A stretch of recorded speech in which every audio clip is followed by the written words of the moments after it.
शांति। 30 जनवरी 2023 के ईश्वरीय महावाक्य। पहले एक नजर मुरली के मुख्य पॉइंट पर। बाबा ने कहा, आत्मा ही सब कुछ करती है। संस्कार सब आत्मा में है। आत्मा स्टार है। आत्मा ही अच्छे व बुरे संस्कारों अनुसार जन्म लेती है। शिवलिंग दिखाते हैं। इसका नाम शिव है। बिगर नाम के कोई चीज होती नहीं। कुछ न कुछ आकार है। बाप है परमधाम में रहने वाला। एक तरफ है आसुरी गुणों वाली संप्रदाय, दूसरी तरफ है दैवी गुणों वाली संप्रदाय। इनको कंसपुरी भी कहते हैं। और फिर बाबा ने कहा, जब सभी तमोप्रधान हो जाते हैं, मुझे भूल जाते हैं, न सिर्फ भूल जाते हैं परंतु मुझे पत्थर ठिक्कर में ठोक देते हैं, इतनी ग्लानि कर देते हैं, तब तो मैं आता हूँ। कोई ऐसे कह न सके कि मन मना भव। मुझ अपने परमपिता परमात्मा को याद करो तो तुम्हारे विकर्म विनाश होंगे। मूल है भारत। यह भारत अविनाशी खंड है जहाँ बाप आकर स्वर्ग बनाते हैं। वह बाप भी है, टीचर भी है, तुम्हारा सदगुरु भी है। बाप कहते मैं भारत का मोस्ट ओबीडियंट सर्वेंट हूँ, भारत को स्वर्ग बनाता हूँ। और फिर लास्ट में बाबा ने कहा कि कितने भी वेद शास्त्र आदि कोई पढ़े, जप तप करे, परंतु मेरे से मिल नहीं सकते। इस शरीर का भान टूट जाना चाहिए। अपने बाप और वर्षे को याद करो। इसको ही सेकंड में जीवन मुक्ति कहा जाता है।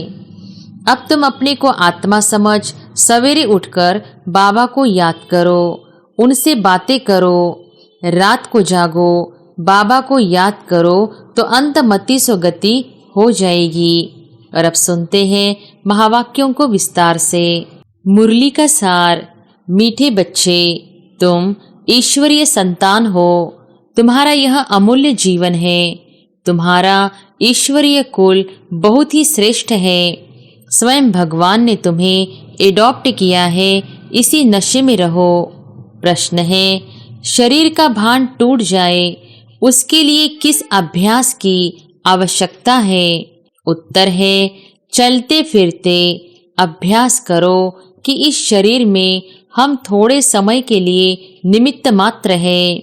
जैसे बाप थोड़े समय के लिए शरीर में आए हैं, ऐसे हम आत्मा ने भी श्रीमत पर भारत को स्वर्ग बनाने के लिए यह शरीर धारण किया है। बाप और वर्षा याद रहे तो शरीर का भान टूट जाएगा। इसको ही कहा जाता है सेकंड में जीवन मुक्ति। अमृत वेले उठ बाप से मीठी मीठी बातें करो तो शरीर का भान खत्म हो जाएगा। गीत है ओम नमः शिवाय। ओम शांति। भगवान होता ही है एक, जो बाप भी है। बच्चों को समझाया गया है आत्मा का रूप कोई इतना बड़ा लिंग नहीं है। आत्मा तो बहुत छोटी स्टार मिसल भ्रकटी के बीच में है। कोई इतना बड़ा ज्योतिर्लिंगम नहीं है जैसे मंदिरों में रखा हुआ है। नहीं, जैसे आत्मा वैसे परमात्मा बाप है। आत्मा का रूप मनुष्य जैसा नहीं है। आत्मा तो मनुष्य तन का आधार लेने वाली है। आत्मा ही सब कुछ करती है। संस्कार सब आत्मा में है। आत्मा स्टार है। आत्मा ही अच्छे व बुरे संस्कारों अनुसार जन्म लेती है। तो इन बातों को अच्छी रीति समझना है। मंदिरों में लिंग रखा हुआ है, इसलिए समझाने के लिए हम भी शिवलिंग दिखाते हैं। इसका नाम शिव है। बिगर नाम के कोई चीज होती नहीं। कुछ न कुछ आकार है। बाप है परमधाम में रहने वाला। परमात्मा बाप कहते हैं, जैसे आत्मा शरीर में आती है वैसे मुझे भी आना पड़ता है नरक को स्वर्ग बनाने। बाप की महिमा सबसे न्यारी है।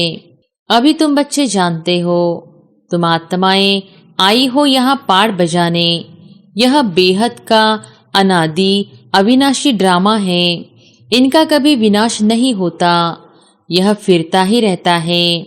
बाप रचता भी एक है, रचना भी एक है। यह बेहद सृष्टि का चक्र है। 4 युग है।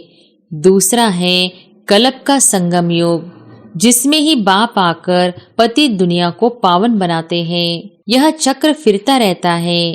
तुम बच्चों को अब स्मृति आई है कि हम सब आत्माएं परमधाम में रहने वाली है। इस कर्म क्षेत्र पर पाठ बजाने आई है। इस बेहद के ड्रामा को रिपीट होना है। बाप है बेहद का मालिक। उस बाप की अपरम अपार महिमा है।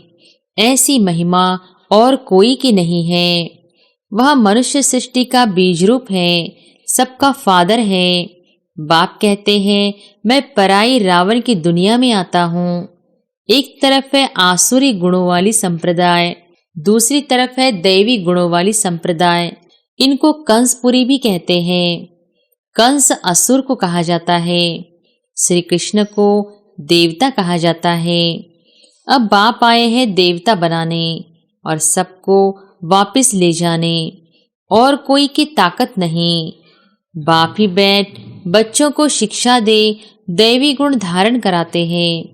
यह बाप की ही फर्ज अदाई है। बाप कहते हैं, जब सभी तमोप्रधान हो जाते हैं, मुझे भूल जाते हैं, न सिर्फ भूल जाते हैं परंतु मुझे पत्थर ठिक्कर में ठोक देते हैं। इतनी ग्लानि कर देते हैं तब तो मैं आता हूँ।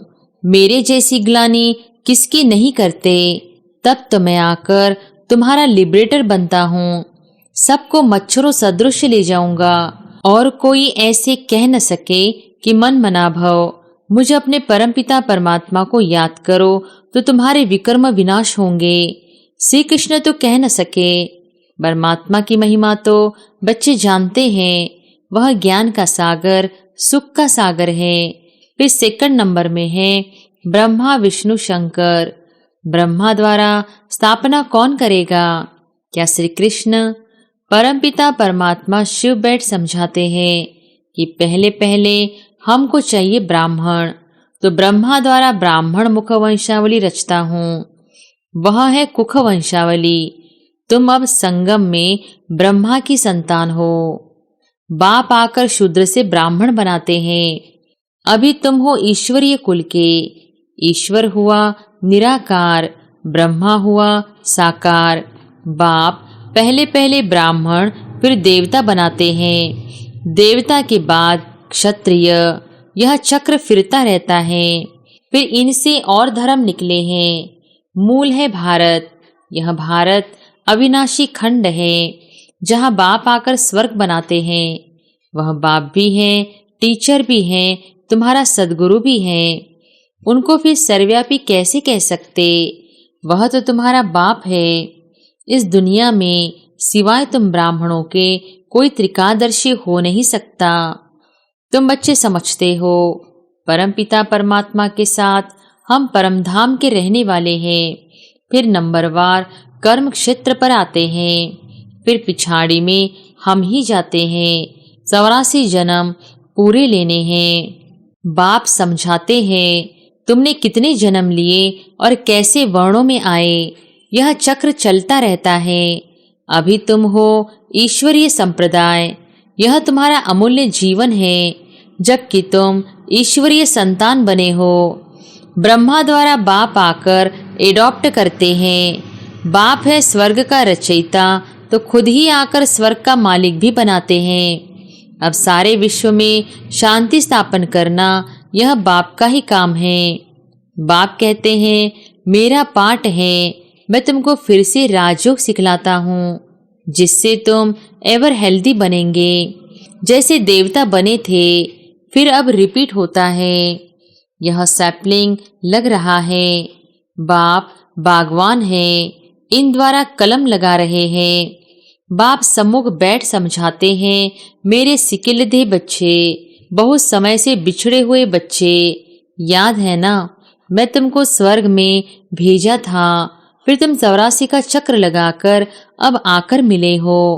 अब अपने को आत्मा समझ मुझ बाप को याद करो। तुमको वापस जरूर ले जाना है। तुम चाहो न चाहो ले जरूर जाना है। पहले आदि सनातन दैवी राज्य चला, फिर आसुरी राज्य चला। दैवी राज्य के बाद पवित्रता तो चली गई, फिर सिंगल ताज हो गया। अब तो प्रजा का प्रजा पर राज्य है। फिर दैवी राज्य की स्थापना हो रही है। आसुरी राज्य के विनाश के लिए इस रुद्र यज्ञ से यह विनाश ज्वाला प्रज्वलित हुई है। तुम पति सृष्टि पर थोड़े ही राज्य करेंगे। अभी है संगम, सतयुग में तो ऐसे नहीं कहेंगे। अभी तुम बच्चे पुरुषार्थ कर रहे हो। कराने वाला कौन है? श्रीमत देने वाला समर्थ श्रेष्ठ ते श्रेष्ठ है ही एक बाप। वही ब्रह्मा द्वारा स्थापना करा रहे हैं। बाप कहते हैं, मैं भारत का मोस्ट ओबीडियंट सर्वेंट हूँ। भारत को स्वर्ग बनाता हूँ। वहाँ यथा राजा रानी तथा प्रजा सब सुखी रहते हैं। नेचुरल ब्यूटी रहती है। लक्ष्मी नारायण को देखो, कितने सुंदर है। हेवनली गॉडफादर है, हेवन स्थापन करने वाला। सारी दुनिया में गीता के लिए कहते हैं श्री कृष्ण भगवानो वॉच, परंतु श्री कृष्ण तो कह न सके। मन मना भव मामेकम याद करो तो विकर्म भस्म हो। और कोई उपाय भी नहीं है। गंगा तो पतित पावनी है नहीं। वह थोड़ी ही कहेगी कि मामेकम याद करो। यह तो एक बाप ही बैठ समझाते हैं। बाप आत्माओं से बात करते हैं। बाप ही सबका सद्गति दाता है। उनके मंदिर भी है। द्वापर से सब यादगार बनना शुरू होते हैं। सोमनाथ का मंदिर है, परंतु वह क्या करके गए हैं यह कोई नहीं जानते। वह शिव शंकर को मिला देते हैं। अब कहाँ शिव परम धाम के निवासी और कहाँ शंकर सूक्ष्म वतन के वासी, कुछ भी समझते नहीं। बाप कहते हैं, कितने भी वेद शास्त्र आदि कोई पढ़े, जब तप करे, परंतु मेरे से मिल नहीं सकते। भले मैं भावना का भाड़ा सबको देता हूँ, परंतु वह तो अखंड ज्योति ब्रह्म को ही परमात्मा समझ लेते हैं। ब्रह्म का साक्षात्कार हो, परंतु उससे कुछ भी हासिल नहीं होगा। कोई को हनुमान का, कोई को गणेश का साक्षात्कार कराता हूँ। वह तो मैं अल्पकाल के लिए मनोकामना पूर्ण करता हूँ। अल्पकाल लिए खुशी तो रहती है, परंतु फिर भी सबको तमोप्रधान तो बनना है। चाहे सारा दिन गंगा में जाकर बैठ जाओ तो भी तमोप्रधान तो सबको बनना ही है। बाप कहते, बच्चे पवित्र बनो तो पवित्र दुनिया का 21 जन्म के लिए मालिक बनेंगे। और कोई सत्संग नहीं जहाँ इतनी प्राप्ति हो। बाप ही आकर राजयोग सिखलाते हैं तो कितना श्रीमत पर चलना चाहिए, पढ़ाई पर ध्यान देना चाहिए। बाप श्रेष्ठ ते श्रेष्ठ मत देते हैं। श्रीमत से भारत को स्वर्ग बनाना है। तुम्हें ड्रामा के राज को अच्छी तरह से समझना है और पुरुषार्थ करना है। पुरुषार्थ कर ऐसा लायक बनना है। तुम बच्चों को नशा होना चाहिए कि हम बाप के साथ स्वर्ग की स्थापना करने आए हैं। हम वहाँ के रहिवासी हैं। इस शरीर में हम निमित्त मात्र हैं, थोड़े टाइम के लिए। बाबा भी थोड़े टाइम के लिए आए हैं। इस शरीर का भान टूट जाना चाहिए। अपने बाप और वर्षे को याद करो। इसको ही सेकंड में जीवन मुक्ति कहा जाता है। बाप कहते हैं, मैं आया हूँ सबको वापस ले जाने। अब तुम अपने को आत्मा समझ सवेरे उठकर बाबा को याद करो, उनसे बातें करो। तुम जानते हो हमारे 84 जन्म पूरे हुए। अब हम ईश्वरीय संतान बने हैं, फिर दैवी संतान, फिर क्षत्रिय संतान बनेंगे। बाबा हमको विश्व का मालिक बनाते हैं। बाबा की बैठ महिमा करो। बाबा आपने तो कमाल की है। कलप कलप आकर हमको पढ़ाते हो। बाबा आपका ज्ञान बड़ा वंडरफुल है। स्वर्ग कितना वंडरफुल है। वह है जिस्मानी वंडर्स, यह है रूहानी बाप का स्थापन किया हुआ वंडर। बाप आए हैं श्री कृष्णपुरी स्थापन करने। इन लक्ष्मी नारायण ने यह प्रारब्ध कहाँ से पाई? बाप द्वारा। जगदम्बा और जगत पिता के साथ बच्चे भी होंगे। वह है ब्राह्मण। जगदम्बा तो ब्राह्मणी थी। वह है कामधेनु, सबकी मनोकामनाएं पूर्ण कर देती है। यह जगदम्बा ही फिर स्वर्ग की महारानी बनती है। कितना वंडरफुल राज है। यह बाप अपनी अवस्था को जमाने के लिए भिन्न भिन्न युक्तियां बताते रहते हैं। रात को जागो, बाबा को याद करो तो अंतमति सो गति हो जाएगी। अगर पूरा पुरुषार्थ होगा तो याद ठहरेगी। पास विद ऑनर हो जाना है। 8 को ही स्कॉलरशिप मिलती है। सब कहते हैं हम लक्ष्मी नारायण को वरे, तो पास होकर दिखाना है।